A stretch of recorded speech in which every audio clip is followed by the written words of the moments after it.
자, 중국의 경제는 식어가고 있습니다. 이럴 트럼프는 죽어가고 있다고 표현을 했는데, 반갑습니다. 총충부동산입니다. 트럼프가 다시 중국에 대해 관세 포격을 시작했습니다. 그런데 이거 제가 일주일 전 영상에서 5월 달에 유럽에 대한 관세 공격을 했다면은 6월 달 들어서면은 중국에 대해서 다시 관세 공격을 할 거다라고 말씀을 드렸었죠. 그게 트럼프의 전략이라고 했습니다. 안 보신 분들은 한번 다시 돌아가서 보세요. 트럼프는 이번에 중국이 미국의 관세 합의 위반을 했다면서 착한 척은 이제 끝이라고 말했습니다. 그런데 이거 진짜 중국이 위반했는지 안 했는지 몰라요. 트럼프의 전략이 일단 상대방의 위협되는 말을 던지고 봐요. 그리고 와서 상대방의 반응을 보거나 아니면은 어떤 내용을 찾아가지고 진짜 이거 잘못됐다라고 하면서 뭔가 자기가 원하는 것을 얻어내는 그런 전략을 많이 펼치고 있는데, 예전부터 트럼프가 계속 써왔던 전략입니다.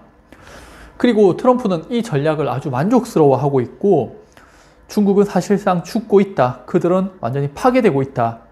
공장은 문을 닫고 있으면 실업률은 치솟았다고 했습니다. 그런데 이거 팩트예요. 중국의 경제 침체는 계속되고 있는데 이상하게도 우리나라 언론에서는 미국이 망한대요. 누가 봐도 중국이 불리한 싸움인데 미국이 망한다라고 이야기하고 있어요. 중국은 경제가 침체되면서 금리를 지속적으로 인하하고 있고요. 미국은 고금리를 유지하고 있습니다. 또한 EU 상공회의소에서 중국에 진출한 유럽 기업 503곳을 대상으로 설문조사를 했는데 응답 업체의 71%가 기업 활동에 가장 큰 영향을 미치는 요인으로 중국의 경기 침체를 꼽았다고 합니다. 그만큼 중국의 경제 침체를 걱정하고 있다는 겁니다. 중국에서는 공장 직원의 임금 체불로 인해서 불을 질러버리는 사건도 있었고요. 올해 중국의 경제 성장률은 3.4%의 예측치로 급격하게 내렸어요. 불과 몇 년 전에 중국의 경제 성장률은 7% 그리고 6%로 떨어지면 위험하다라는 말이 나왔는데 이제는 3%대를 걱정하고 있는 겁니다. 그리고 중국의 경제가 안 좋다는 거에 대한 근거들이 많이 있는데, 청년 실업률이 급증을 합니다. 이거 우리나라하고 같은 상황이죠. 그리고 전체적으로 봐도 나이가 많아질수록 실업률이 하락을 하고 있고요. 16세에서 24세를 보면은 학생들은 제외한 실업률이에요. 정말 일을 하고 싶지만은 일을 하지 못하는 사람들이라는 겁니다. 중국 도시의 주택가격 상승률을 보면은 2024년 11월까지의 자료로 대부분 도시의 주택가격이 하락을 하고 있죠. 평균이 10% 하락했다는 건요, 개별 주택가격은 그것보다 더 많이 하락을 했다는 거 볼 수가 있습니다. 과거부터 이야기하지만 중국이라는 그 대기업이 무너지게 되면은 1차 밴드 기업인 우리나라도 타격을 받을 수밖에 없다라고 했습니다. 그럼 다른 거대 시장인 미국을 노려야 되는데 최근 우리나라는 친중을 선택하고 있죠. 근데 참 아이러니하게도 북한 같은 경우에는 트럼프 1기 때 트럼프하고 정상회담도 했었고요. 최근에는 러시아하고 가까워지는 그런 모습을 보이고 있죠. 우리나라는 경제를 좀 제외하더라도 정치나 지정학적 리스크로 봤을 때 더 큰 위험을 안고 있다라고 생각이 듭니다. 중국의 유동성 공급 현황을 보면은 M2 증가율은 3년간 가장 낮은 수치를 보이고 있고요. 위안화 대출은 2024년 들어 줄어들고 있습니다. 우리나라 또한 경제 성장률이 안 좋다는 이유로 이번에 금리 인하를 단행했죠. 중국도 기준금리 역할을 하는 대출 우대금리를 조금씩 내리고 있습니다.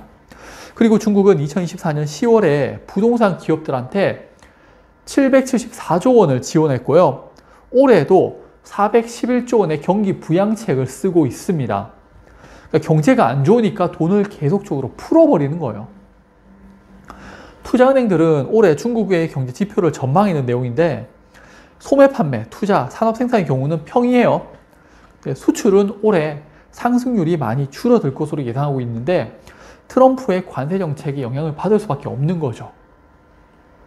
그리고 가장 핵심적인 게 중국의 경제 성장률인데 작년에는 4% 후반 정도의 성장률을 예상했지만은 올해 4월에 UBS에서 3.4%의 예상치를 발표했습니다.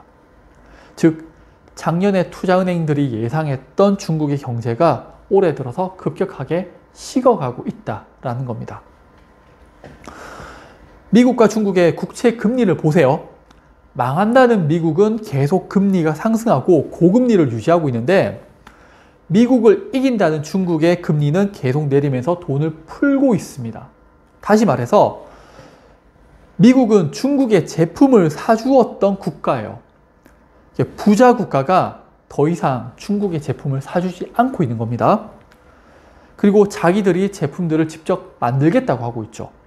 그러면 제품을 판매하는 중국 입장에서는 판매처를 잃게 되는 거예요. 그러면 누가 유리한 게임을 하는 걸까요? 미국이죠. 그래서 트럼프가 막 이렇게 말했다가 저렇게 말했다가 마음대로 하고 있는 겁니다. 미국이 유리한 위치를 차지하고 있는 거거든요. 그리고 중국이 미국을 이길 것이다 라는 환상을 깨주는 게 GDP 대비 정부 부채를 보면은 올해는 거의 100% 육박하고요. 2029년에 110%를 넘을 것으로 전망하고 있습니다. 미국이 GDP 대비 정부 부채가 120%를 넘어가고 있는데 그러면서 미국이 망한다, 이자를 못 갚고 있다라고 말을 하잖아요. 근데 과연 중국이 110%가 넘어가게 되면 어떤 말이 나올지 궁금하지 않나요? 그리고 미국은 트럼프가 욕을 먹어가면서 전 세계를 대상으로 관세, 환율, 방위비 등으로 부채를 줄이기 위해서 노력하고 있죠. 중국은 지금 또 돈을 계속 풀어버리고 있습니다. 우리나라도 마찬가지고요. 자, 중국의 경제는 식어가고 있습니다. 1월 트럼프는 죽어가고 있다고 표현을 했는데 객관적인 경제 지표 등을 보면은 충분히 이해할 수 있을 거라고 생각됩니다. 네, 그럼 오늘 또 영상 봐주셔서 감사합니다.